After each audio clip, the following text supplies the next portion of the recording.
Hello and welcome to Sophie Ridge on Sunday. Well, I didn't expect to start my first programme back with this devastating reality. A war in Europe, civilians, even hospitals targeted, millions of people fleeing for their lives. It's a reality that seemed impossible even just a few weeks ago. And as we approach the third week of the conflict and the bombardment continues, the focus here in the UK is turning to how we can help the desperate families who are leaving Ukraine. We'll be analysing the latest scheme from the government and asking if it's enough. More than 2 million people have already fled Ukraine. Speed is everything. So on the programme today, we'll be speaking to the man behind the Homes for Ukraine scheme, Levelling Up Secretary Michael Gove. Labour leader Sir Keir Starmer will also be here in the studio, a man who says he would welcome a Ukrainian refugee into his house. With reports of Russian forces getting ever closer to Kyiv, we'll be getting a first-hand account of the situation on the ground from Ukraine's Deputy Prime Minister. And we'll be talking to the Ukrainian Member of Parliament, Lesia Vasilenko, who's picked up a gun herself. Plus, we'll be getting the Russian perspective on what President Putin could do next, talking to Leonard Volkov, the Chief of Staff to Putin's greatest critic, Alexei Navalny.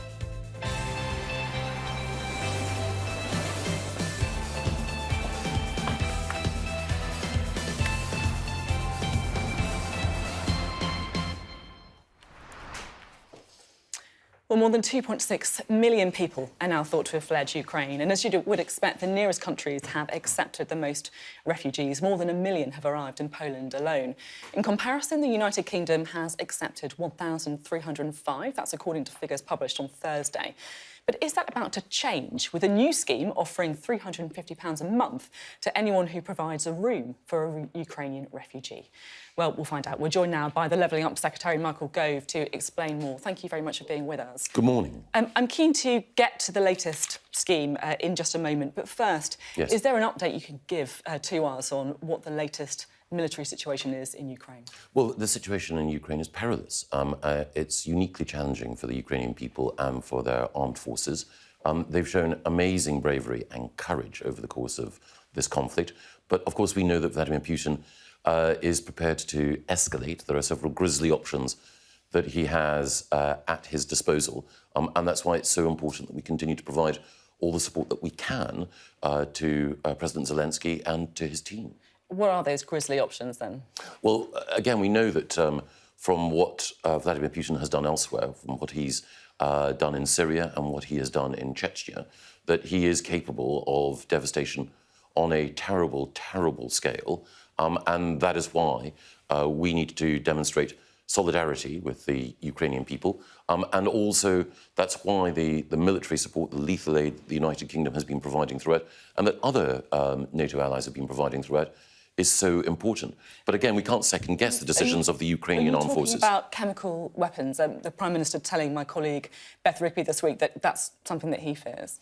Well, again, I don't want to get into the weeds and the detail of... It's not really weeds and detail. No. We're talking about the reality of a chemical weapons attack. Well, quite. What we know is that Putin's calculation that he would be able to relatively quickly capture the heart of Ukraine, that calculation has proven to be unfounded. We know that he is capable of terrible, terrible violence. But again, I am not a military expert, and I would not want your viewers to think that I'm the right person to get into a detailed discussion of chemical or other warfare. All I can do is to share with you what those of us in government who are wrestling with this know, which is A, that Putin's miscalculated, B, in the past he has shown a level of ruthlessness beyond that which any other leader on earth is capable of at the moment, and C, what happened in Grozny, what happened in Aleppo, these are terrifying portents. Obviously, I understand you're not a chemical weapons expert, but if chemical weapons are used, that's a war crime. How do we respond? Is that the time when we step up our actions when it comes to the war in Ukraine? Well, I think it's already, you're absolutely right, it would be a war crime. It was a war crime in Syria. It is the case that already Vladimir Putin has committed war crimes. Already. So if he crosses the red line and uses chemical weapons, what is our response? Well, again, our response is something that will be agreed in concert with our allies. And it's not for me at this stage, and I can completely understand your desire for clarity, but it's not for me to spell out in advance of NATO and our allies being clear about what the response is. So what's the UK government's position? You're on this programme as a representative of the UK government. What is the position on what the UK response would be if Putin uses chemical weapons? Well, it would be a response specifically targeted to deal with that escalation, but I'm not going to spell out myself what that response is. Why not? Because it's for the Prime Minister, in concert with her allies, to deal with a situation which none of us would want to see. OK. Understood. Is there a concern? We talk about escalation. We'll be hearing from Mr. Volkov later, an ally of Alexei Navalny, who says that he believes Putin is crazy enough to use nuclear weapons. Is that a real concern for the UK government? Yes, I think there are different ways in which you can describe how Vladimir Putin is operating. I think he's operating according to a set of criteria totally detached from those which you or I would consider to be reasonable or rational, but by his own lights, what he is doing is pursuing a conflict which he believes he has to win. We have to make sure that he loses. There are people who are even now calibrating what our response should be to that, the defence, security and intelligence experts in our own country and elsewhere. But yes, I don't think it's helpful to think of Putin as mad. I think what we do need to think of him as, and indeed we do need to recognise, is someone whose ruthlessness takes them into a moral sphere that the rest of us would find almost impossible to conceive of. And that moral sphere could include the use of nuclear weapons, in your view? Well, again, it's not for me to get into some of the detailed judgments about the correct military response, because, again... it's not really detail, is it? This is a huge, and very clear question. Is that a real concern for the UK government? Well, Russia is a nuclear-armed power. Its military doctrine clearly has a set of steps by which they can move to that. We're in perilous territory, but by definition, when you're talking about weapons of such horrific potential, and when you're talking about strategy and diplomacy of such delicacy, then someone like me shouldn't intrude into these calculations. This is a matter for heads of government and for those with direct military experience. And that's why I hope you'll excuse my caution when we're dealing with such momentous and potentially terrifying escalation. OK. We're going to move on to refugees and the scheme you're announcing now. Do you have an update on the number of refugees from Ukraine that the UK has accepted? Yes, we've had more than 300,000 visas that have been issued. And, of course, it's important to recognise that from Tuesday, I'm talking about the family scheme, from Tuesday, it will be the case that the majority of people will no longer need to apply for visas at visa application centres. We'll accept Ukrainian passports. People will be able to come into this country. And as well as the number of people who are coming in through the family scheme, which has rapidly expanded, as you mentioned right at the beginning of the programme, there's a new Homes for Ukraine scheme, which also has no cap to the number of people who can come here. So just to clarify, 300,000 visas, that's up from 1,305 on Thursday, is that correct? It's 3,000, more than 3,000 visas. More than 3,000, right. I was about to say, that is quite an very fast escalation otherwise. Just explain what your new idea is to try and help refugees come to the UK. Well, we want to make sure that every available bed that we have in this country that can be made available, every available home that can be made available to those who are fleeing persecution is mobilised. We know that there are a large number of people in this country, generous-hearted and in a position to provide homes, and businesses and to charities as well. So what we're doing is saying we, the government, will act in solidarity and in cooperation with you. We will provide not just a payment, but we will also make sure that people who come here have the chance to work and get the support from the NHS, from education and from other services that they need. So the idea is that you register an interest from tomorrow, Monday. Are you going to be registering an interest yourself? Well, I'm exploring what I can do, yes. And I think there'll be lots of people, I understand the leader of the Labour Party as well, are looking to see what they can do. So you will be signing up to try and offer a room? Well, again, I'm going to make sure that I do everything I can as an individual to support. And again, each individual will have their own circumstances. It is the case that something like 1 in 10 UK citizens, which is an amazing amount, have said that they want to do something to help, but we want to make sure that people are in a position to help, because inevitably it's a significant commitment. And I recognise that we need to operate in different ways and in different phases to help people who are fleeing persecution. So are you offering a room? I was a bit I'm still not completely clear. Well, I'm in the process of seeking to see what I can do, yes. And again, as with so many things, I think that there are individuals whose own family circumstances mean that they can or can't move as quickly as they'd like. Right, let's talk numbers. You say it's uncapped, but you must have done some modelling. What's your estimate for the number of people who could come to the UK through this scheme?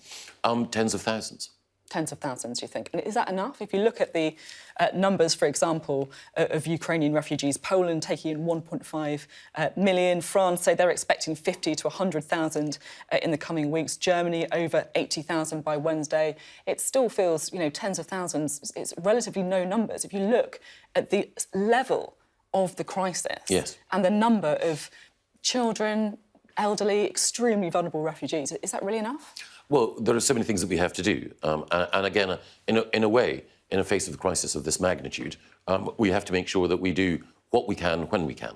And that's why our approach is phased. It's also why it's alongside the humanitarian support that we're giving. So earlier this week, leaders from 4 of the countries closest to Ukraine were meeting with the Prime Minister, and they were grateful to Britain for providing what's needed most now, which is humanitarian aid to those countries on the front line who've taken such a, as you quite rightly point out, huge influx of individuals. Once we do everything we can in order to provide that humanitarian support, expertise, boots on the ground, money, alongside that, we can then see how many people we can take to the UK. And again, many of the people who are there will want to, at the moment, stay close to Ukraine. It is the case that for family and other reasons, there'll be many people who will want to stay in Poland, Slovakia, or Romania. But of course, there are many others whom we can accommodate here, who can come here, and to whom we wish to give a warm welcome. I want to talk a little bit about the support that these people will need when they come here. Obviously, you're having money that you're giving to the sponsors, the families. But it feels like a very different profile of refugee to ones that we've seen before. There's a lot of children, a lot of elderly, a lot of people who will need access to public services that you say the government is willing to provide. So does that mean that you're looking at giving more money to schools, for example, who will be accepting Ukrainian children? Yes. So there'll be money available for local authorities, money available for... How much? For each individual who comes, there'll be just over £10,000 per individual available to local authorities. Then there's... So per individual Ukrainian, you're willing to fund up to £10,000 in services? Just over, actually, yes, to each local government area. And then there'll be additional payments for those children who are of school age and who need to be accommodated within the education system. Everyone will have access to full NHS care, including mental health care. The £10,000, that's to each local authority area? Per individual. Per individual, right, yes. OK, thank you. That's useful. Another thing that I have some questions about is the fact that you need to name a Ukrainian in order to accept them into your house. I mean, that's going to severely restrict numbers, isn't it? If you're a Sky News viewer, for example, you've got a spare room, you're desperate to do something to help after you've seen the appalling images from Kyiv and elsewhere, you don't know someone from Ukraine, do you? No, but well, you may do, but... Firstly, the alternative to that would be government attempting to match people in Ukraine to individuals here. And that could be quite a slow, bureaucratic process. We know that there are charities, and we're working with them, that are helping to identify people on the ground and helping to identify people here to create that matching process. So rather than it being simply government on its own, we want to make sure that the web of individual connections and the good-heartedness of those who are supporting charities can help here. So we know that, for example, there will be churches and faith groups. We know that there will be Jewish groups. We know that there will be groups like Stonewall and others that will be doing everything they can to identify individuals who can benefit and individuals who want to help. Is there a concern that people could effectively match up with people on social media? So you see someone on Instagram or on Twitter, and you could try and form links that way? Yes. Is that part of the idea? Yes. And is there safeguarding concerns over that you can effectively choose, if you like, a vulnerable refugee that you may have seen on Instagram or Twitter to come into your personal home? Well, one of the reasons why we are operating the system in the way that we are is precisely for that reason.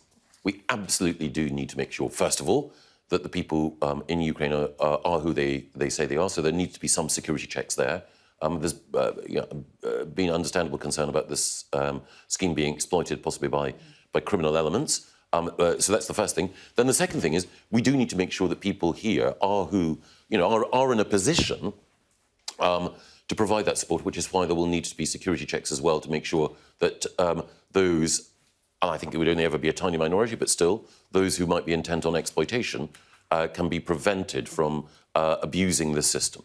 And how quickly is all this going to happen? When could we expect to see the first refugees entering the UK under the scheme? People can register their interest on Monday.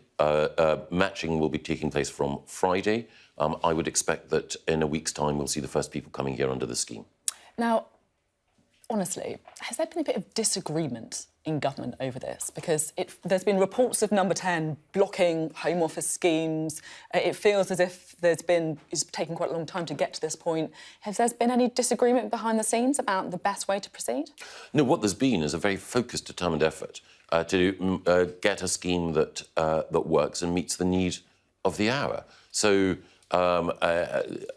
people who are close politics watchers will have seen and know that I've been working very closely with the Home Secretary throughout in order to make sure that this scheme can work.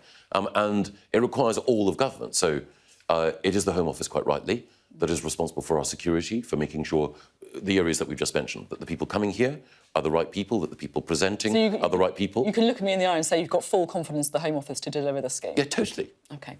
A couple more questions before we end. How hopeful are you that the talks between Russia and Ukraine could end in a resolution? And is there any compromise deal that you can see being struck? I pray that we can have peace, but it's difficult to see what a compromise deal would look like. OK. And there's questions in the Sunday Times about Evgeny Lebadeer. This is the newspaper owner. Yes. Son of a former KGB agent, given a peerage by Boris Johnson that the security services raised questions about. And it's also come out that back in 2013, the head of MI6 refused to meet him. If this is a man, he obviously denies any security risk, but if this is a man who the security services have repeatedly raised concerns about, has the Prime Minister behaved a bit foolishly, to say the least here?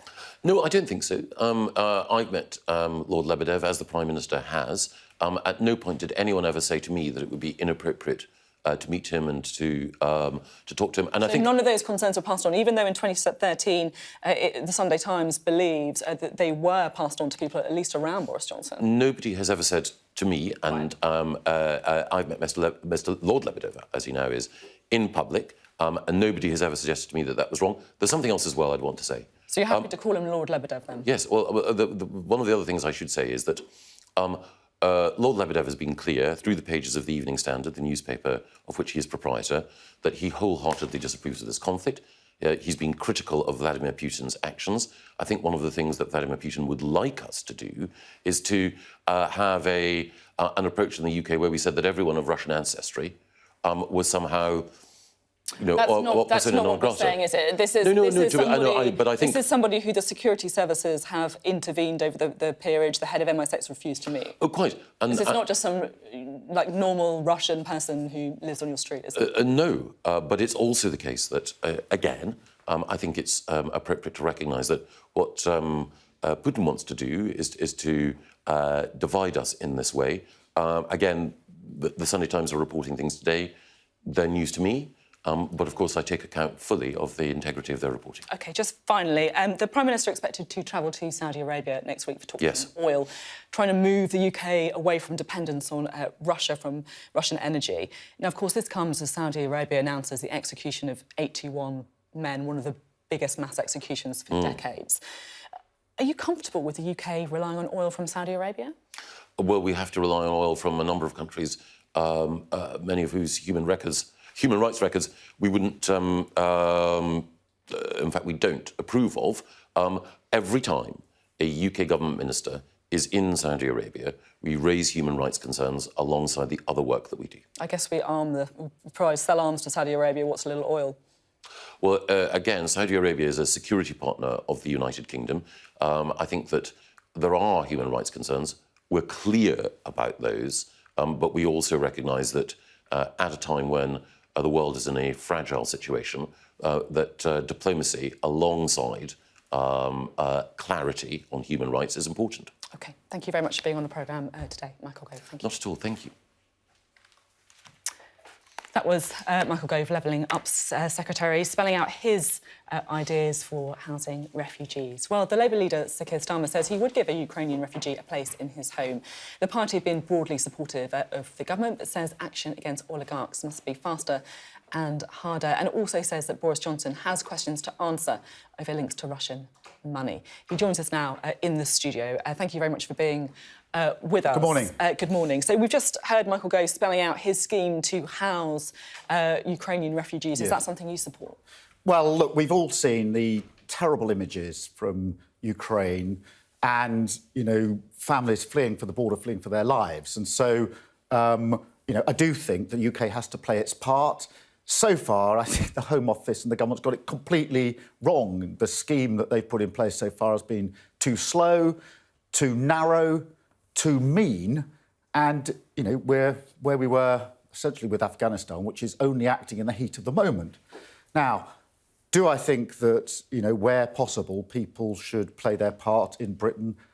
Yes, and I'm sure that many of the British public will be incredibly generous and welcoming. What would comfort me more, frankly, is if I heard from Michael Gove that there are plans in place for the support that's actually going to be needed on arrival. I know that when I was dealing with some of the Afghan families that arrived in my own constituency during the course of the summer, what I saw there is what I think we will see in relation to Ukraine refugees, which is traumatised families desperately in need of support, desperate to know what's happening to their relatives back in Ukraine. He seems to be suggesting... Just hear me out on this and I'll come straight back. Needing the support in terms of schooling, work, etc. But that's what he said. He did say that, didn't he? He said that there would be £10,000 per individual made available to local authority areas. That is the support you're talking about. That's a good thing, but if the government was announcing now those plans in hard-edged form, I would have much more comfort in them. In what form, sorry? Well, local authorities are being consulted, that the advice is being set up. What I saw in the summer was, you know, but he's saying that the money is going to go to local authorities, £10,000 per individual. Well, he is, but those plans just need to be in place now. So I'm not against the scheme that he is proposing. I have to say, the more you questioned him, the more I queried exactly how it's going to work. But actually, I'd have more comfort if there was a solid plan on the table. Local authority leaders are saying that they haven't been consulted yet.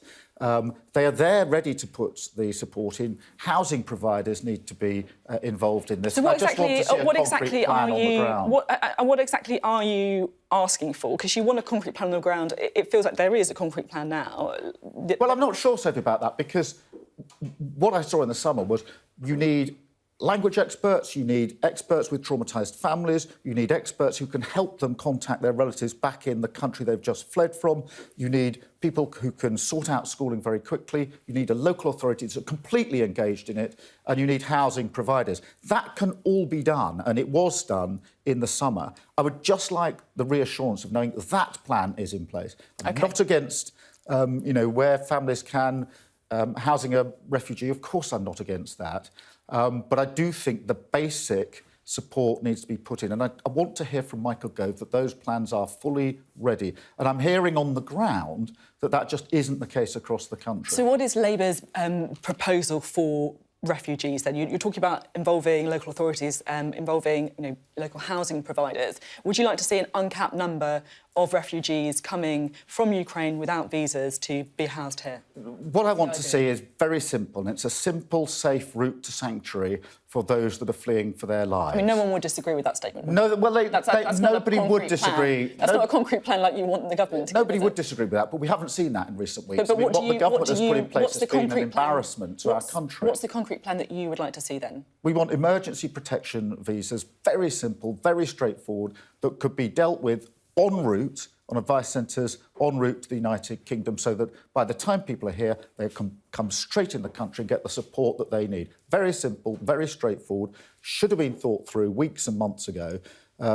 The likelihood of an invasion of Ukraine was known weeks ago. The Home Office have been far too slow, far too mean in relation to this. And frankly, the last few weeks have been an embarrassment for the United Kingdom in the way that it's dealt with refugees. So would you like to see an uncapped number of these emergency visas? Well, Sophie, I'm not going to pluck a number out the air in the middle of this conflict. We can all see what's happening in Ukraine. No, I'm not asking for a number, I understand, but I'm just saying, would you like to see a cap on the number or would it be uncapped? I think, look, we need to work with our allies across Europe in a coordinated way, and the UK has to play its part. I heard Michael Gove say tens of thousands. I think plucking a number is wrong. We don't know where this conflict is going to go. We all hope that it de-escalates, but we don't know that. And therefore, anybody today putting a number on it, I don't think it's being realistic. I'm not asking for a number, I'm asking if it should be capped or not. That's quite different. Well, no, I don't think it should be. A cap is a number. No cap, then? No, a cap is a number, and I'm not going to. I'm not asking you. I'm not asking you what the number should be, but I'm asking if there should be a cap or it should be uncapped. We should provide sanctuary to all of those that are fleeing for their lives, that want to come to the United Kingdom and play our full part. It shouldn't be capped. It shouldn't be capped. No. OK, thank you. Right, we've obviously seen more. It almost feels relentless, doesn't it, the horrors that we've seen, as Yes. you said, coming out of Ukraine. The UK says that they're supplying defensive weapons, but the Ukrainians want to see more military weapons, fighter jets and so on. They've obviously asked for a no-fly zone.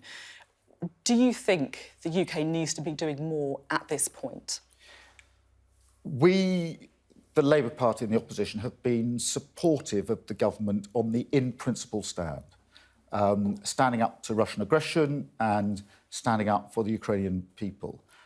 What Putin wants more than anything is division. He wants NATO to be divided, he wants our allies to be divided, and he wants us back here in the United Kingdom to be divided politically. We won't let that happen because I think on an issue as important as this, we have to stand together. So where the government has provided military equipment into Ukraine, we have supported that. Where we've said the government needs to go further and faster is in relation to sanctions. Those sanctions, frankly, should have been in place before this invasion started. There was a Russia report of 2 years ago that set out all the problems and why we needed sanctions. The economic crime bill was talked about a year ago. It's only now coming on the statute book. So I want the government to go further and faster on sanctions. We will vote for those measures, by the way, but I do want the government to go further on humanitarian aid of refugees. I think the Home Office so far has got it completely wrong. I think everybody knows they've got it completely wrong, and we need to see change. So we are supportive in principle on the things that really matter. We want to push the government further and faster where they're simply not going fast enough. I was trying to get a sense from Michael Gove about any red lines, whether the UK response would change, particularly on the use of chemical weapons. As it feels like that is a very real fear for people. If Putin uses chemical weapons, clearly a war crime, is that a point when the military response from the UK, NATO potentially, but the UK needs to escalate? There is always the chilling risk of escalation that none of us want to see. I think in the middle of a conflict like this, we shouldn't be speculating in the what-ifs. We have to work in lockstep with our NATO allies, responding as things develop. But at this stage, discussing what-if, I don't think is helpful in a conflict like this. Even if it could act as a deterrent potentially, though, right? Well, look, at the moment, we have to be absolutely clear, providing military equipment, the strongest possible sanctions. And I'm talking about sanctions that don't just, isolate Russia, but cripple Russia's ability to function. That's why I want the government to go further and faster. But I think that sitting in TV studios speculating, if Putin does this, then we will do that. I don't think that's the role at the moment. That has to be something that's agreed in lockstep with our NATO allies. Okay. There are huge implications of any escalation, and I think we should respond as this develops. What I want to see is obviously a ceasefire and the withdrawal of Russian troops from Ukraine. That is what we all want to see, and that's what the measures we're taking are designed to achieve. Do you think there's any hope of a ceasefire? I mean, there's obviously talks going on. Are you optimistic that there could be some kind of negotiated deal coming up? I'm not optimistic because it's very difficult to see what the basis of any agreement could be.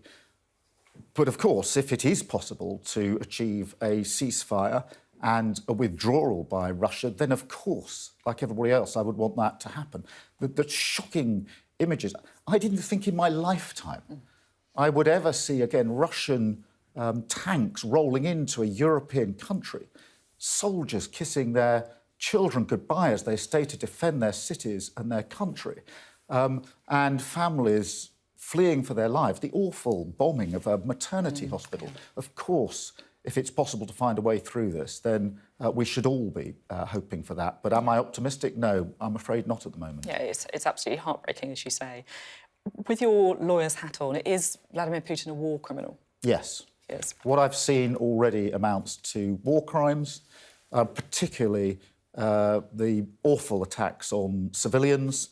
And I think it's very important that he's held to account and is responsible. And all those that are acting with him know that they too will be held to account. And this is something which we need to make clear now, so that those who are involved at the moment know what the consequences are. There's a gap that we've got to plug, and that is in relation to the aggression of the invasion. That is not something that at the moment can be dealt with by international tribunals, which is why I and others have suggested that we set up a tribunal to deal with this, a bit like the Nuremberg Tribunal, so that the act of aggression itself, the aggressive invasion that's going on, is itself something for which Putin and everybody who is acting with him can be held to account for. I want to talk to you about Lord Lebadeer, the newspaper proprietor, son of a former KGB agent. We spoke to Michael Gove earlier. He said no one had raised any security concerns with him about him over the years, and that we shouldn't fall into the trap of effectively demonising people from Russia. What's your response to that? Well, of course we shouldn't just demonise people from Russia. I completely agree with that. But that isn't the Lebadev case. The media today are saying there were further reservations by the security and intelligence services which were known before this appointment was made. And we know that concerns were raised apparently with the Prime Minister. Now, in light of the revelations today, or the further revelations today, I think the Prime Minister's got serious questions to answer. What did he know? And did he override security advice? I've already suggested that there needs to be a process here to look into this appointment. The Intelligence and Security Committee could look into it. Obviously, that's a matter for them, but there needs to be a process. But I think the Lords Appointments Commission as well, I've written to them to say, in the exceptional circumstances of this case, where there were security issues in relation to an appointment by the Prime Minister to the House of Lords, will they release the advice or the information they were giving, and will they review the appointment? Because the more that the media probe into this, the more serious the reservations, it appears, of the security and intelligence services, and the more the judgment of the Prime Minister is called into question. The judgment of the Prime Minister called into question. What exactly are you saying that he did wrong here? Well, that's why I want to process, because I haven't seen the materials, almost certainly confidential by their nature. But I don't think we can sit back when there were revelations that we've seen in our papers today about the security concerns in relation to Lebadev and say, oh, well, the appointment's been made, it doesn't really matter. This is a question of national security. Let us have a process to look into what actually happened. What did the Prime Minister know? And what did he do in response to that? And I think that's the least that we're entitled to in relation to this appointment. I want to talk a little bit about what's happening here in the UK, because things are going to get, let's be frank, really difficult for people. You'll have noticed it if you filled your car up recently. With energy bills increasing, there's going to be an awful lot of people faced with that terrible choice between effectively heating their homes and eating. Yeah. What's the big idea from the leader of the opposition to try and ameliorate the biggest cost of living crisis that we could have seen for decades? Well, the first thing is this is not only caused by the invasion of Ukraine. This predates, we were in a cost of living crisis before Russia invaded Ukraine. So this has been something that's been on the cards for a very long time. So what's the plan? What we've said is do something now to deal with the energy bills that people are facing. As everybody knows, most people are going to face an energy bill rise of about £700 in just a few weeks' time. And now, with what's happened internationally, there's likely to be another £1,000 or so in the autumn. So we, the Labour Party, have said, take action. What we would do is have a windfall tax on the oil and gas companies in the North Sea who have made more profit than they expected because of the global prices. And you just trust them to pass it on then to consumers? More, in their own words, more money than they know what to do with. Use that to reduce the energy bills for households by up to £600 for those particularly in need. So a very direct act that we would do. The government says, no, we don't want to ask any more of the oil and gas companies. We will ask working families and families to do it instead. We'll give them a loan. Is there not a worry, though, We'll give them a loan of £200, which they will then pay back over the next few years. So the political divide here is huge. We say oil and gas companies have to pay their part, particularly when they've had profits they didn't expect. The government says we're going to hammer working families. But at the same time, is there not a concern, firstly, that this windfall tax will not necessarily be passed on to consumers, but also that it could almost act as a disincentive but Sophie, that argument... to invest more in oil out of the North Sea at a time when we are facing big questions about our energy security in the UK? These are windfall taxes. These are taxes on profits that those companies did not expect to make. The global price has been higher than they had anticipated, therefore they've made more profit than they anticipated. They have said, they've used expressions such as, we've got more money than we know what to do with. The argument the government has, well, we won't touch that. Instead, we'll ask families to foot the bill by having a loan that they don't want and paying it off, it just shows the complete difference in priorities of the Labour Party that wants to look after families who've got energy bills they can't afford, and the government that's putting even more pressure on those families. Boris Johnson reportedly going to Saudi Arabia next week to talk about getting oil potentially from there. There's obviously big human rights concerns about Saudi Arabia. Are you comfortable with us relying more on Saudi Arabia for our energy if we're trying to stop the use of Russian oil? If I were the Prime Minister, I would have an energy strategy here in the UK. I just want to get a clear answer. There are human rights. Of course, there's human rights issues in relation to Saudi Arabia. The direct question is, should we be accepting more oil from Saudi Arabia? We need an energy security strategy for the UK. So I'm really not clear still. I'm really just answering. Just hear me out, and then we need an energy strategy for the UK that's been lacking for 10 years. What I would like to see is an energy strategy that's based on the UK, not so reliant on other countries, Saudi Arabia or other countries. One of the things we've learned in the last few years, and particularly in the last few weeks and months, is over-reliance on international imports is a mistake. Energy now, aren't we? Should we be looking to get more energy from Saudi Arabia right now? If there's anything that could be done to bring the price down now, then you say OK. The problem with energy strategy is we've always done the short term over the last 12 years, and we are where we are. We need to have a strategy that, fast forwards on nuclear, doubles our wind capability onshore, increases it offshore, develops hydrogen, and actually has a plan to insulate our homes to bring the whole price of energy in. I want an energy strategy which is secure and makes us less reliant on what happens abroad. And therefore, if this is a short-term measure to bring down prices, well, that's one thing. If it is a long-term strategy to make us dependent on Saudi Arabia instead of Russia, then I would take a fundamentally different approach. OK, that makes sense. Now, talking about sanctions, which you have done before, Chelsea Football Club obviously been hit by these crippling sanctions because of their owner, Roman Abramovich. They're not even allowed to sell tickets. Today, they are playing Newcastle United, who have obviously been owned by a group led by Saudi Arabia's sovereign wealth fund. You're a football fan yourself. Do you think this should be a watershed moment for football to look at how it's funded? Yes, I think that moment has passed. We've had a review. Tracy Crouch, a Conservative MP who's respected across the House, has carried out that review. And I think the government now needs to act on it. So, yes, this is in very sharp focus now, but actually the need to look again at governance in football has been there for a very long time now. OK, very quick question. I just thought you might be able to clear up. There was something some people were slightly confused about whether you're still calling for the Prime Minister to resign at the minute or because of Ukraine you've withdrawn that call. What is the position on that? Do you think Boris Johnson should resign?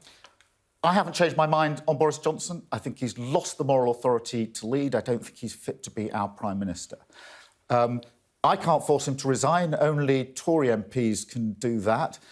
But I have to say that just at the moment, my total focus is on the Ukraine and what we have to do in response to the Russian aggression there. And I think everybody would understand why my focus is on that vital issue just at the moment. Yeah, of course. Keir Starmer, Labour leader, thank you very much for coming on the programme today. It's much appreciated. Thank you.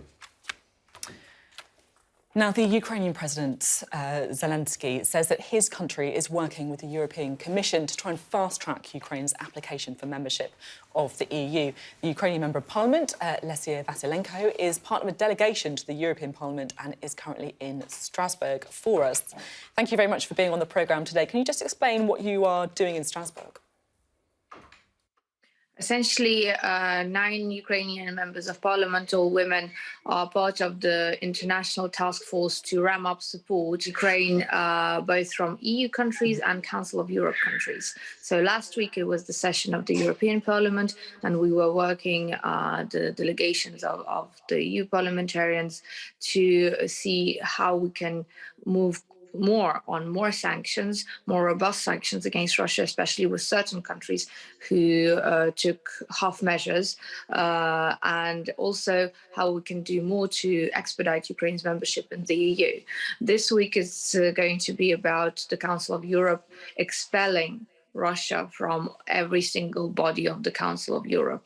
The Committee of Ministers last week failed to make such a decision, so it's now up to the Parliamentary Assembly of the Council of Europe. Tuesday and Monday will be the decisive days, and we hope that the resolution, with the final resolution, will read that Russia will not just be invited to leave of its own accord and hence be able to come back whenever it sees fit, but that the resolution will read that Russia is actually expelled, and then it will be up to the Council of Europe countries to make the decision of when they are happy to welcome Russia back and invite it back, if ever. You mentioned there that some countries have only taken half measures on sanctions. Who are you talking about? Well, it's the obvious ones, Germany, France, the major countries. They're not doing nearly as much as they could be doing. The same goes for the purchase of Russian oil and gas. Okay, Germany made the decision yesterday to stop with the purchases of oil and coal, but gas still remains a big one. Every penny that goes into the Russian economy goes to finance the Russian army, which essentially is committing genocide of the Ukrainian people by massacring civilians every single day. Every single day I wake up to the news that more and more civilians were killed. There are more civilian losses in Ukraine than military losses. That says something about the type of warfare they are waging. It's a terrorist state waging a terrorist war against an independent nation, and they must be stopped with all means. And money and economic sanctions are very strong means towards them. It's absolutely horrific, like you say. I just want to talk a bit about the position that you find yourself in. And we might be able to show a picture of you, I believe. You've taken up a gun yourself, and you say that you're prepared to use it. You've got 3 children, including a 9-month-old. Just talk me through. You're in Strasbourg at the moment. Are you planning on returning to Ukraine? Are your children in Ukraine? What's your own situation? So my own situation is complicated. You know how you put the on your social media profile, it's complicated. This is my situation right now. I'm very blessed to be in a much better position than many people living in besieged towns such as Volnovakha, which has been destroyed yesterday. Since yesterday, it's a town in Ukraine which had 100,000 people, and now it's no longer considered livable. It's no longer a town. Yesterday it was the last day that city was existing as a city. So I guess I'm lucky that at least I'm living, breathing. I'm in safety. I'm in a country right now where there is no war, where missiles are not flying. My kids are in safety. I, in fact, have a couple of hours with them just now, just as we speak. So I'm extremely blessed that I have the opportunity to at least see them for at least a while. But once this diplomatic mission to Strasbourg is over, that's it. I go back to Ukraine. That's a set given. But where do I go back to Ukraine? I don't know, because my my trip to Strasbourg, and later on it will also include the UK. So on the next week I will also be in the UK, also trying to speak to government officials and parliamentarians regarding more sanctions and regarding more support for Ukraine. But really after that, on the 18th of March, I go back to Ukraine. The question is where is that going to be? Because every time I look at the news, more and more cities are getting bombed as well in Western Ukraine. So it's very, very indefinite. I hope to be able to go back to Kyiv to my own apartment at some point. I mean, as a normal person, I miss it greatly, and I would love to just be home and have somewhere to call a home. Yeah, I can completely understand that, and thank you for sharing the experience that you're feeling. Like so many people in Ukraine, I just want to be able to go home. You mentioned there that you are hoping to speak to the UK Parliament and see if there's more that they can do. Spoke to Michael Gove and also the Labour leader Keir Starmer on the show today, asking if there were any points at which the UK should escalate its response to things like providing more weapons or providing a no-fly zone. It felt that they were quite reluctant to commit to anything like that. What do you make of the UK government's position? Well, today, Ukraine relies most on the UK and on the US. To be honest, these are the two strategic partners that have always been around through all of the 8 years of war that Russia has been waging against Ukraine. Today, the UK has, not only the opportunity, but also in my view, the responsibility to become the leader of the anti-Putin coalition, which is forming in Eastern Europe. Yesterday, in the speeches we heard from Russian TV presenters, which are essentially the Ruperts, the microphones of the Kremlin, the message was very, very clear that after Ukraine, Russia is not about to stop, and that they are going to continue their invasion across the Eastern bloc of countries to get back that big Russian empire they all dream about.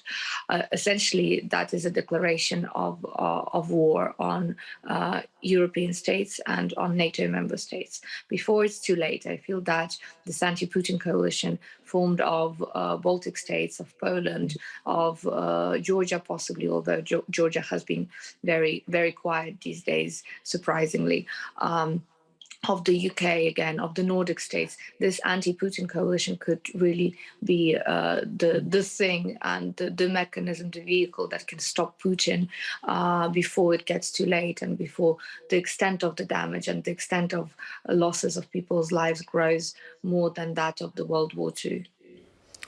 It's as you say, the loss of life is so devastating. What are people telling you from Ukraine? You must be speaking to people, friends, family members who are still there. Every single day, to be honest, I feel guilty for even getting like the 4 or 5 hours of sleep that I've been getting through these a little bit more than 2 weeks, through these 18 days. Because every time, every hour, something is happening. There's either missiles or shellings or evacuation buses being shot. Tonight, really, the attacks have extended to the west of Ukraine. Actually, that happened already since last night as well. So now they bombed this Peace and Security Center that was located just outside of Lviv, just 28 kilometers away from Poland. People in Poland were sending messages saying that they heard tremors in their homes as everything in the night shook.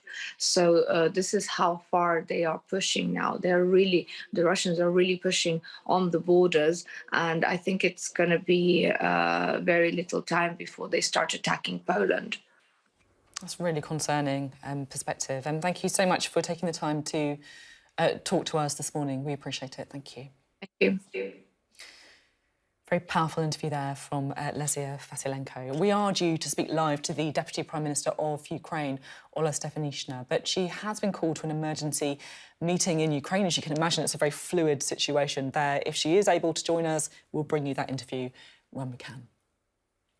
And I have something else to talk to you about this morning, because we are launching an exciting new programme later in the spring. It's called The Take with Sophie Ridge, and the idea is it's going to be live every Wednesday evening at 9 p.m. We're going to try and take the political temperature midweek and react to the big stories of the day, perhaps Prime Minister's questions, for example, and we'll be, of course, talking to government ministers and opposition parties, along with other interesting MPs as well. But as always, we're keen to talk to you as well. This is the most important thing of all. We want to get your reaction to the politics. So we're searching for a regular panel of Sky News viewers to take part in the programme and to give their opinions on the big political issues of the week. So if you want to get involved, if you want to talk to me every Wednesday, then please email The Take with Sophie Ridge at sky.uk. That's The Take with Sophie Ridge at sky.uk. Put a couple of lines about yourself there, what your politics are. There's some more information online if you want to find out more. That's news.sky.com.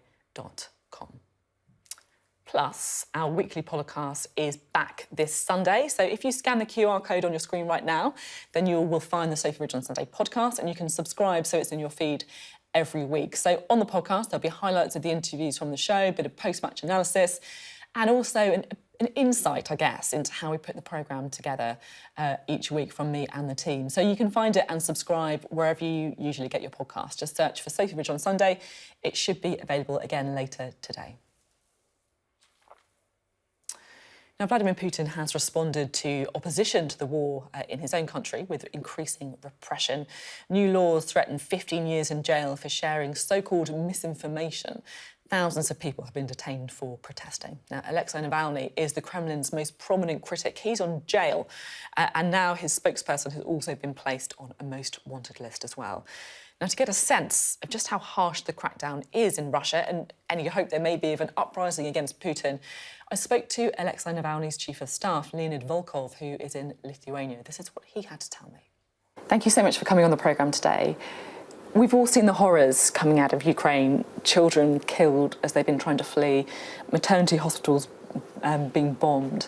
How have you felt watching that? It feels enormously painful. It feels, I want to cry. Like Putin is the president of Russia. This is Putin's war. This is not my war. I'm trying to cry as loud as possible, and I ask my fellow compatriots to cry. This is not our war, not in our name. He's doing it, not in our name. But it looks like so far we are not strong enough to stop him, and he's continuing to do all these enormous things and crimes and war crimes in our name. And we can't stop thinking about how it will define future of our country in the 21st century. What will people think and tell of us like in 10 or 20 years? Will Russia become the Nazi Germany of the 21st century? That's actually the questions that Putin poses. And we urge all our compatriots to do whatever possible to stop him before it's too late. You talk about the Russian people perhaps not being strong enough to stop what's happening. And of course, there have been Russians who have been protesting against the war in Ukraine. But some in the West might think, why haven't more people been taking to the streets to try and overflow Vladimir Putin? What would you say to that? When I hear this question, I say, oh, sorry, guys, you in the West still don't understand a thing. This is a big problem. Like the West was trying to comprehend Putin's Russia and what's going on, and still many people do not understand what's actually going on. So in Russia now, just turning out for a peaceful protest rally against war, you would face up to 15 years imprisonment. And still there are people that participate in this protest, like every day and every weekend, and we've seen massive protests on Sunday, March 6th, and we have called for another rallies, and we will see another rallies this Sunday. This, despite enormous risks these people are taking. And last Sunday, over 5,000 people have been detained, which means that over 50,000 people at least have turned out. This, despite this enormous harassment and risk and persecution they are facing. So 50,000 people brave enough to say, okay, I cannot accept all this horror being done in my name. So I'm ready to go to jail for 15 years just because this is so unbearable. Mm-hmm. Everyone who protests now in Russia is enormously brave, and everyone who protests represents thousands of other people who stay at home who are not brave enough to turn out, but they are not to be blamed. Putin has built an authoritarian regime for 20 years, a regime where public expression of dissent has been made barely possible. I think you're right when you say that people in the West perhaps just don't understand the situation. And I think there has been perhaps a misunderstanding of who Putin is. It can be quite difficult for us to really predict what he's going to do because he is such a different leader to the ones we're used to. If the war isn't going as planned, as many think, how do you think he's going to react as someone who's seen Putin operate over many years? Well, first of all, here I have to admit, we also didn't get Putin right. So we, the Russian opposition, we have been fighting with him for years. We have considered him to be evil, like poisoning our friends with Novichok and arresting us and harass. So I've spent 4 months under arrest and many of my friends, much more and so on. But we always have considered him rational, evil, but rational. Now with this war, it's clear that we were wrong. Because this war, first of all, things doesn't make any sense. He already destroyed Russian economy. He already destroyed Russian army. He already destroyed Russian future. The future of our country is now very, very unclear what it will be the pariah in the world for many years now. So no rational man would do it. And we have considered him to be rational. So now we have to reassess it, and we have to consider him to be a crazy person, which apparently he is. Now, it's so challenging to predict what a crazy person would do next. We try more to address people around him who cannot be crazy like all of them. And of course, our later actions, the protest and working on sanctions list and talking to Western leaders on the sanctions list are all to install as many cracks as possible in Putin's inner circle, people around him, like a palace coup, a revolution. Someone of his close co-workers turning against him is pretty much the only chance now to stop this war. What would Putin do if not everything goes according to his plan? Well, everything already doesn't go according to his plan. He was clearly planning a blitzkrieg. He was about to take Kyiv in maybe 4 or 5 days, when he is now calling for people to come from Syria to join Russian armed forces. It's a very clear sign that not everything went according to his plan. Of course, no initial plan could include importing Syrian warriors to protect the Russian Christian world. So, but now a lot of things, of course, depend on the people of Ukraine, of how they are ready to fight, and they're doing it very good. On people of Russia, how they are ready to fight, and we are calling for protests, and people turn and participate in this protest. And of course, of the world, it's now very clear that enormous cost has to be paid to stop this war. There's all the sanctions, of course, they also create a burden on the European economy. That's quite clear. But this cost has to be paid, because otherwise Putin will just destroy the world. You say he could destroy the world. Do you think he would be prepared to use nuclear weapons? That's clearly what many leaders around the world are concerned about. As he is crazy enough, we can expect, unfortunately, everything.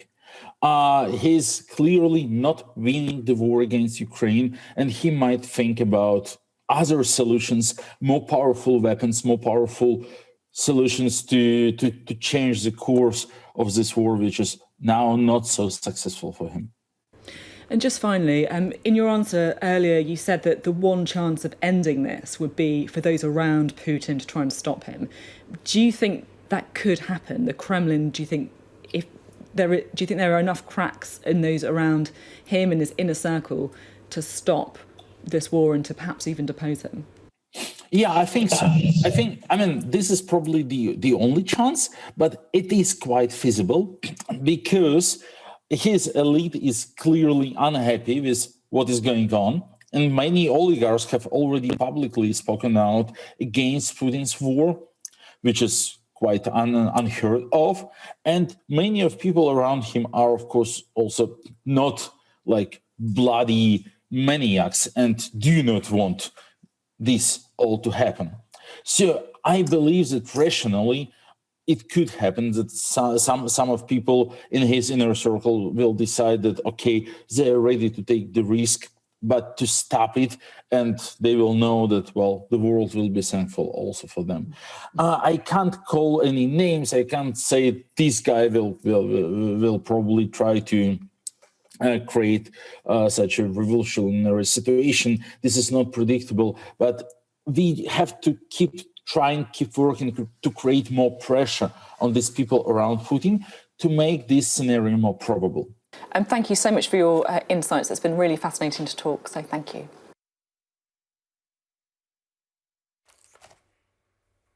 Leonard Volkov there on his perspective as one of the outspoken critics of Vladimir Putin. Now, we are still hoping to bring you Olha Stefaninska, who is the Deputy Prime Minister of Ukraine. We'll keep you posted on how that is going. Obviously, a very fluid situation there. In a moment, after this break, we'll also be running through today's interviews and have a look at some of the analysis of that with our Deputy Political Editor, Sam Coates. So don't go anywhere.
Hello, welcome to Sophie Ridge on Sunday, The Take, where we take a moment to look back at this morning's big interviews and discuss what it all means with our Deputy Political Editor, Sam Coates. Of course, my first show back for 9 months.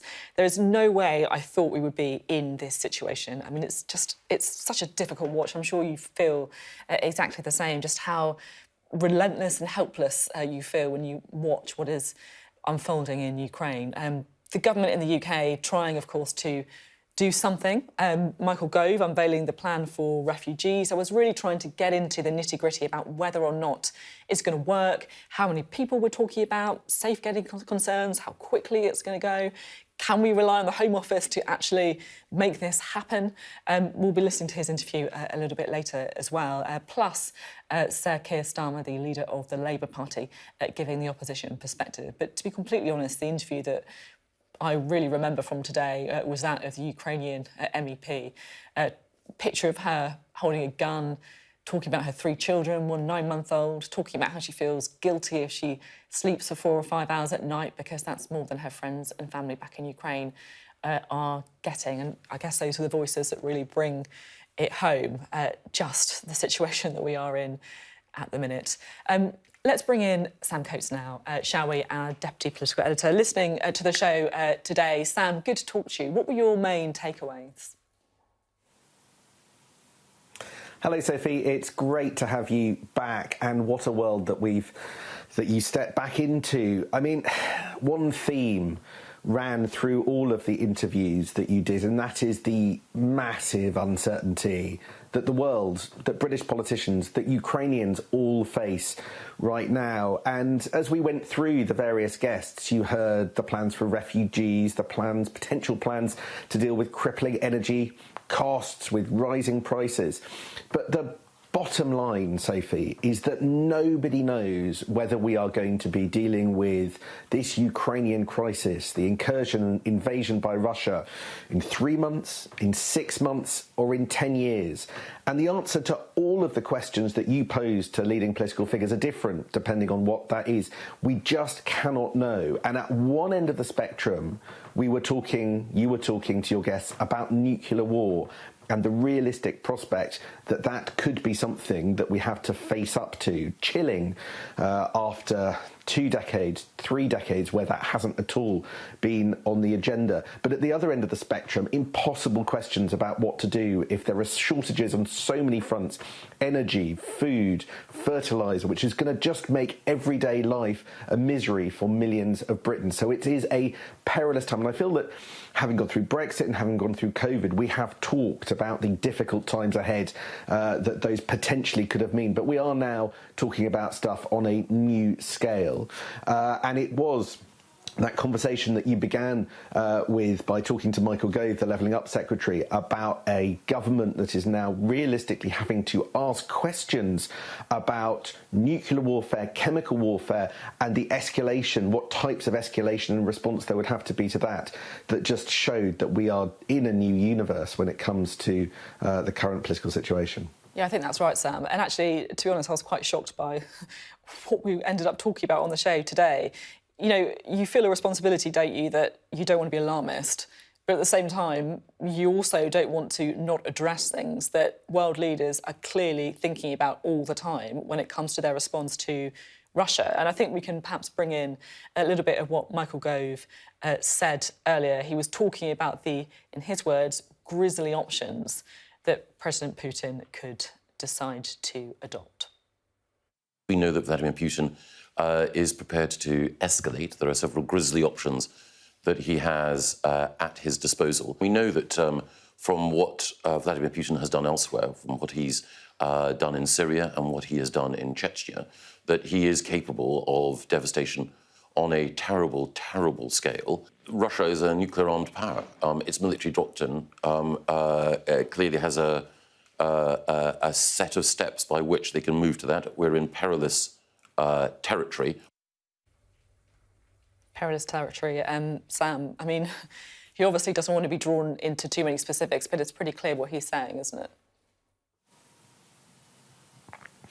Absolutely. You asked him about chemical weapons, and he made clear that in the event that President Putin decides to use chemical weapons, as happened in Syria not that many years ago, there will be another concerted escalation from the West, from NATO countries, from all those that are opposing President Putin. Although I think it's legitimate to ask, Sophie, just how much there is left in the locker that we can do to Russia. What is the next gear that you can go up to, given that trading ties, energy links, all of those things are being severed with Russia on what feels like a daily basis at the moment? What else could we do that isn't already in train? And then that conversation that nobody wants to hear, which is the fact that Russia has hundreds of nuclear weapons. Could some of those dark hints out of the Kremlin actually materialise? Now, let's all, I think everybody hopes that that's not where we go, but somewhere inside government there is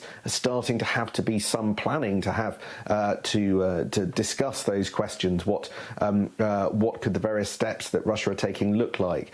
And I think that there is a lot of talk.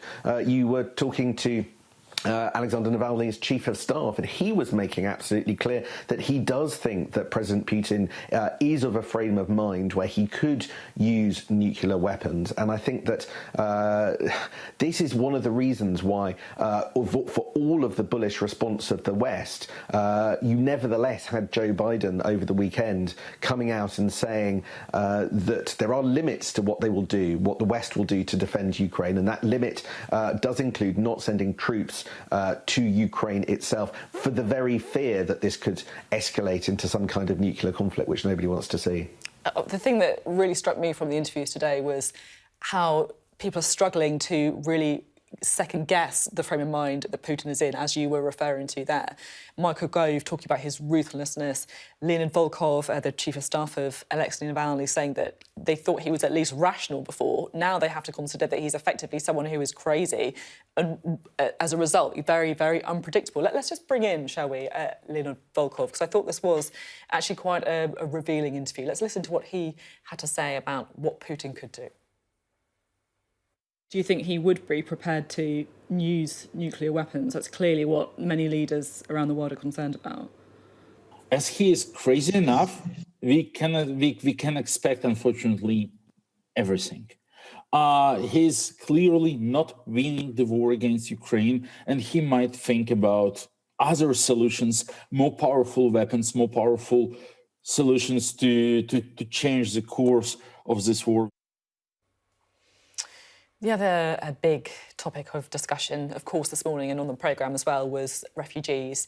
The UN estimating that 2.6 million people have already fled Ukraine. That number, of course, could rise. Many of them, the most vulnerable, women, children, the elderly. Of course, many of the sort of working-age men have stayed back to fight. And there is pressure on the government to do more in the UK as well. Michael Gove was on the programme today, revealing details of a new scheme where people will be paid £350 a month if they house one of the refugees fleeing from conflict. This is what Michael Gove had to say about how that would work. What's your estimate for the number of people who could come to the UK through this scheme? Tens of thousands.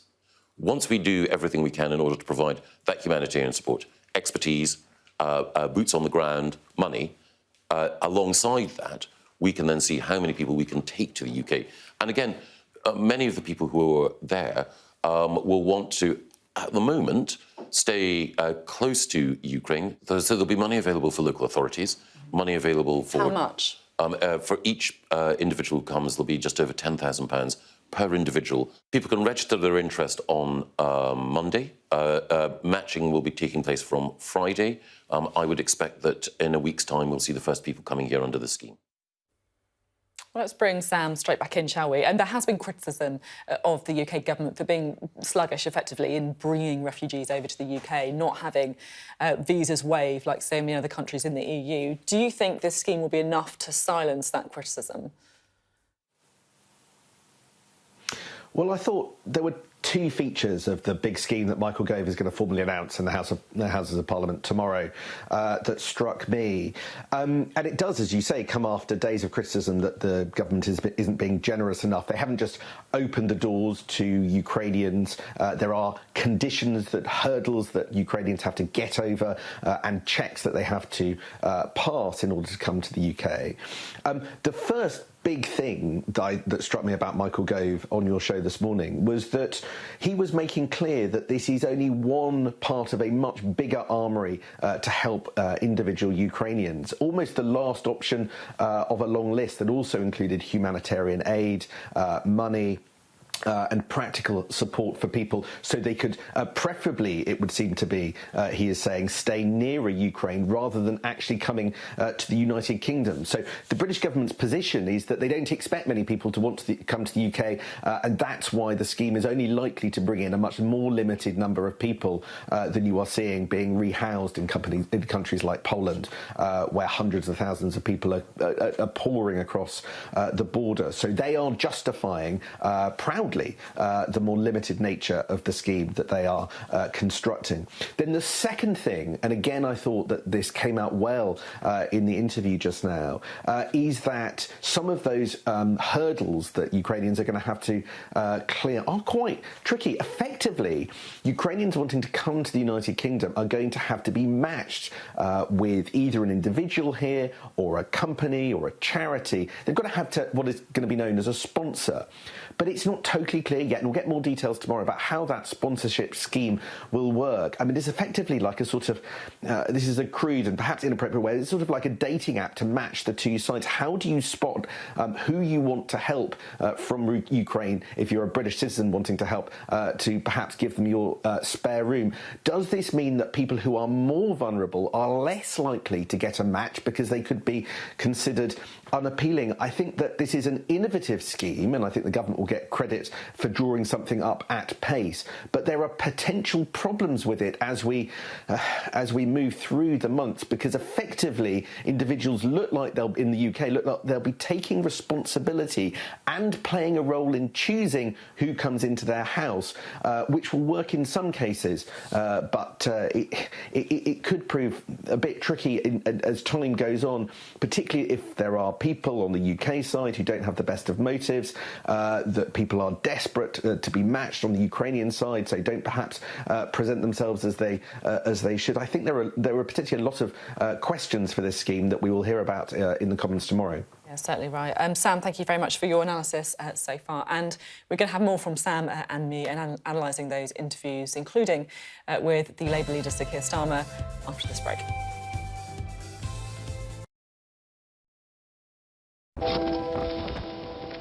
The wind was like pulling us out of that little room.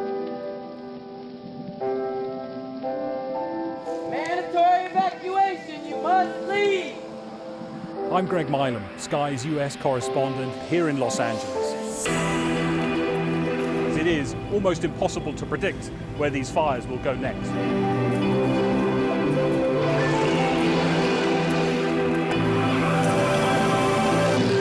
We aim to be the best and most trusted place for news.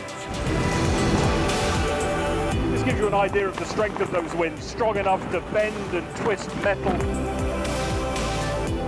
You trying to run me over, Sir Philip? No, go away. Look like it, sir. Will you respond to those who made accusations, Sir Philip? Can you go away? I've seen the dark side of America. We are standing on the supply line right into the heart of America's opioid crisis.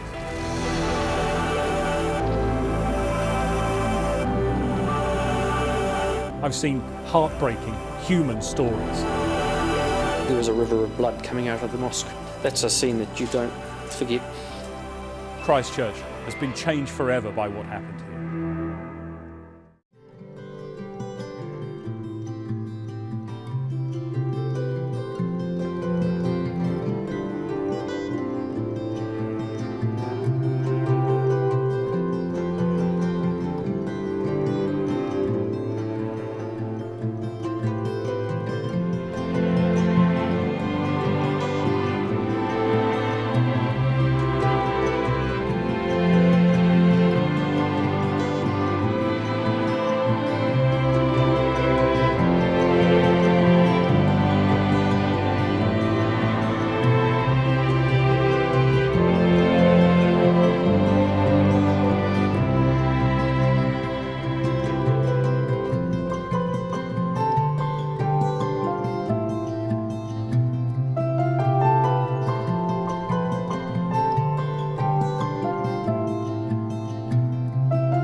Hello, welcome back to Sophie Ridge on Sunday, The Take, where we take you back through the morning's interviews with some analysis from me and our Deputy Political Editor, Sam Coates. Well, one of the big stories of the morning, of course, has been the UK government's new scheme to try and house refugees from Ukraine.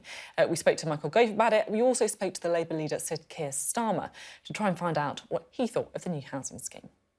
I'm not against the scheme that he is proposing. I have to say, the more you questioned him, the more I queried exactly how it's going to work.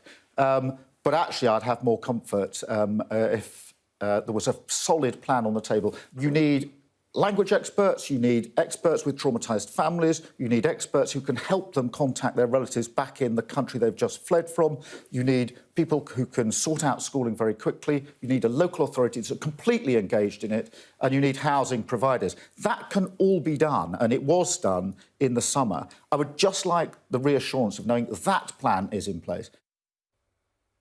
Well, let's bring in our Deputy Political Editor, Sam Coates, shall we? It's always quite a difficult position for an opposition leader, isn't it? When you're in a time of international crisis, to get the tone right on criticising the government, if you needed, but doing it constructively. What did you make of Sir Keir Starmer's interview this morning? Oh, gosh, yes, Sophie. We were sort of walking along a bit of a wobbly tightrope at times, I thought, because Keir Starmer doesn't oppose the new refugee scheme that the government will announce tomorrow, but has lots of criticisms about it. A lot of those criticisms felt to me like criticisms of the way that the old Afghan refugee scheme, set up in the summer to deal with that crisis, a lot of those criticisms that were relevant back then. What I thought was interesting that Keir Starmer didn't really do is basically challenge the fundamentals, that it's based around this system of sponsorship that we were talking about before the break. It was like he had some boilerplate criticisms of refugee schemes and rolled them out for this, rather than perhaps picking up some of the ways that the new scheme may or may not ask. It is difficult for Keir Starmer because, as he made clear, he wants to show that the UK is united against President Putin whilst maintaining the ability to criticise Boris Johnson, about whom, he said frankly, his mind hadn't changed and still did not think was fit for office, but was not calling to go right now. But I actually thought that the difficult position that the Labour leader was in came out most clearly in your questioning about what to do in the future about energy, because it does look as if Britain, the US, are all going to have to go to Saudi Arabia itself, which has faced massive criticism, not just for the executions yesterday, but also the murder of the American journalist Daniel Khashoggi, and serial human rights abuses over the years. Now, Michael Gove was clearly uncomfortable about Boris Johnson going to Saudi Arabia to ask them to turn on the taps, if possible, of oil so we can lower the energy price.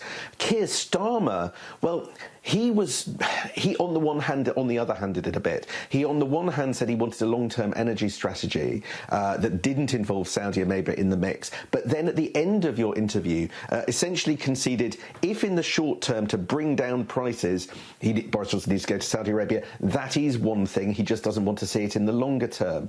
And I think that kind of answer does risk potentially dismaying some Labour activists who perhaps might want more clarity on what essentially could be seen as a human rights issue, with Keir Starmer not sort of coming down in the middle ground between these two very complex issues. But the challenge for Keir Starmer, as always, is to try and provide clarity and cut through. And too many of those answers where you're seeking the middle ground does risk the danger that you don't. Yeah, I think that's the key, isn't it, with cut-through. Keir Starmer is obviously one of these people who likes to feel he is behaving in a reasonable way. He can see both sides, perhaps at that kind of loyally, seeing both sides of the argument trait coming through. But that does sometimes mean you don't necessarily get those headlines that are really going to cut through from that perspective. So are you expecting then tomorrow, just very quickly, Sam, before we leave, Sir Keir Starmer to be generally supportive of the government scheme? Well, his opening words to you were, I don't oppose the scheme. This would be a position that Keir Starmer has taken to an awful lot of things that Boris Johnson would do, as many on the left of his party do keep pointing out. So, yes, cautious, limited welcome, but then Labour will go a long way towards unpicking the detail, perhaps more on the new detail that's being set out at the sponsorship end of this, rather than on the previous problems that refugee schemes have seen in the past. Thank you so much, Sam, for being with us this morning. Good to be talking to you again on a Sunday morning, so we appreciate your time. And worth saying that Sam is going to be hopefully with us on the podcast later too, which is returning later today, the Sophie Ridge on Sunday podcast, with lots more analysis from the interviews of the show as well. It's great to be back, and thank you very much for giving up some of your Sunday morning to join me as well. It's much appreciated. And that is it from Sophie Ridge on Sunday. This morning, we'll be back, of course, next week, 8:30 a.m. on Sunday mornings, Sky News. Hope you see you then.